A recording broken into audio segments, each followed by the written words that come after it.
এরপর মাটির হাঁড়ি ঝুলিয়ে দেওয়া হয়, যেখানে সারা রাত ধরে রস জমা হয়। জাল দেওয়ার সময় ধীরে ধীরে রস ঘন হয়ে মিষ্টি গুড় তৈরি হয়। এভাবেই তৈরি হয় আমাদের সবার প্রিয় পাটালি গুড়।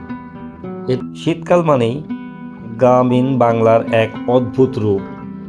ঘন কুয়াশায় ঢেকে থাকা সকাল আর খেজুর গাছ থেকে রস সংগ্রহের ব্যস্ততা, এ এক অনন্য দৃশ্য। আজ আমরা আপনাদের নিয়ে যাব খেজুরের রস থেকে পাটালি গুড় তৈরির এক ঐতিহ্যবাহী প্রক্রিয়ার গল্পে। ভোরবেলায় কুয়াশা কাটিয়ে যখন গ্রামবাসীরা বের হয়, খেজুরের গাছে চড়ে তারা রস সংগ্রহ করা শুরু করে। এই গাছগুলো থেকে রস বের করতে বিশেষভাবে গাছের গায়ে কাঠ তৈরি করতে হয়। এরপর মাটির হাঁড়ি ঝুলিয়ে দেওয়া হয়, যেখানে সারা রাত ধরে রস জমা হয়। রস সংগ্রহের পর শুরু হয় আসল কাজ, রস জাল দেওয়া।